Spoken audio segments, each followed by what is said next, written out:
Right, hello and welcome. So today, the Audi TT. In game we have 3 different generations of the Audi TT, and we are going to be going over the latest edition, and that is the 2009 model. So the Audi TT, yes, it's going to set you back 68,000 credits, but that's not really my issue. I want to let you know, is it actually worth your time getting behind the wheel of this car? So after you pick it up from Brand Central or from the used car dealership for just under 68,000 credits, well, you can then head on over to circuit, and that's when you are gonna discover a few things. Firstly, the Audi TT is not the fastest thing out there, with the vehicle coming in with 268 brake horsepower and a weight of 1,415 kgs. Not the most race car vehicle out there. As we see coming down Kyoto driving park straight away, we barely hit over 200 kilometers per hour. But the biggest issue I have with this vehicle has to be when it comes to turning. The understeer, because this vehicle is all-wheel drive, is absolutely horrendous. At any point in time that you try to actually accelerate while going around the corner, or at least carrying a decent amount of speed, the front end is really gonna push out, and if you really try to take the corner aggressively, the whole car will just slide sideways, and it's almost like so much weight gets pushed over to that side and the car just slides. There's no actually going around corners fast in this vehicle, and that's crazy to think about, because if we look at like the specs for the Audi TT, we see that because this is the TTS, it has 71 more brake horsepower than your standard TT, and it also has Audi's magnetic ride variable dampers, so when the car is in sports mode you can enjoy a more aggressive drive. So I'm not seeing this, because when I'm driving aggressively, the car just completely almost gives up. There's no cornering ability in it at all. So yeah, I think maybe I'm pushing it a bit too far past the limits of this Audi TT. But overall, look, around Kyoto driving park, you are going to be setting lap times around a 1 minute 55.9 second mark, which is not fast at all. But look, it could be worse. So if we now take this vehicle and head on over to the tuning shop, well, then we can actually upgrade the power of this vehicle.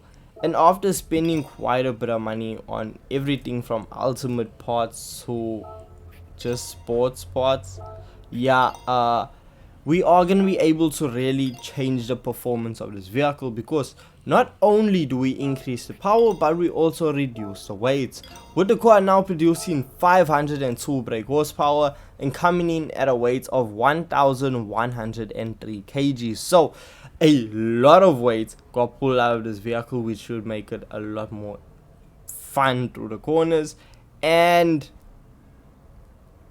we like double the horsepower, well, almost double the horsepower. So that should eliminate whatever issues we had going down the straightaway. So now if we head on over to GT Auto to just update the looks of the Audi TT, we actually see we have decent options and something that you might actually find visually appealing. Let me say that, yeah, we don't have just the generic upgrades, we actually have some unique parts that will truly make your Audi TTS stand out from the crowd. So after that, you can decide if you want to throw on a livery, wide body kits. It's really up to you, and from there you can head back out onto the circuit and enjoy your now fully upgraded Audi TT. So around Kyoto driving park now, the vehicle is so much better, with the suspension being upgraded to just help us go around the corners more aggressively. We see now coming down Kyoto driving park straight away, we actually clocking about 260 going through the corners, and coming around the first corner we did have a bit of a moment there where I actually had to catch the vehicle. It like twitched out and wanted to understeer, but it didn't. It like regained itself, it pulled itself towards itself, and we made it around the first corner. And running up through the S's of Kyoto driving park, the vehicle is able to take them flat out, which I do like. Now with it being an all-wheel drive vehicle, yes, you can expect a tad bit of understeer, but even with it being fully upgraded, it is so much better compared to when the vehicle was stock. And we can see that also being reflected in lap times, because now the vehicle is sitting lap times around the 1 minute 32.3 second mark, which, look, it's not the fastest car out there, but as I said, if a vehicle sits in lap times faster than a 1 minute 35, it's a decent vehicle that you should actually consider using. Now I thought, you know what, let's try something new and actually put this Audi to a test and see how good it is, because with the Audi TT being fully upgraded on max downforce and all of that, we see that the vehicle has a PP rating of 746.92. So it's a bit far from 800, so we can actually downgrade it and bring it down to 700 performance points and take it around the Clubman Cup Plus around Fuji International Speedway. Now this is going to be my new test to see how well rounded this vehicle is, because if we take the vehicle over, this race has such a wide variety, from everything being American, Japanese, European to full-on race cars involved. It just gives such a wide variety for you to compete against. And with that being said, the little Audi TT, we could see that the vehicle was struggling a bit.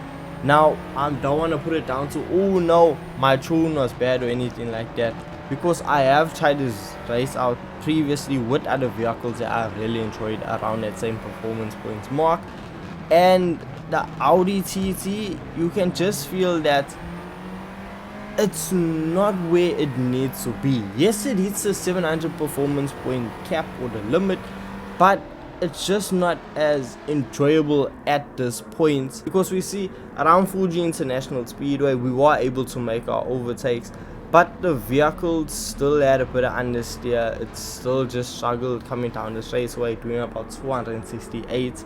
But as I said, it's all about the way you tune it or bring your vehicle down to a certain performance points level. So we need to answer the question, is this Audi TT worth your time?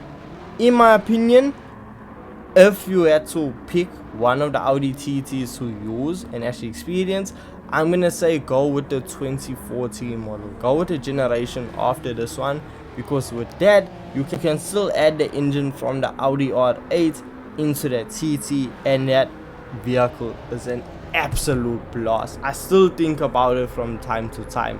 It is a fantastic vehicle. It's really fun to use, and it will just wipe the floor with this model. So yes, try this Audi TT out. Let me hear your thoughts. But if you are looking on picking up an Audi TT, go with the newer model, and trust me, you won't regret it.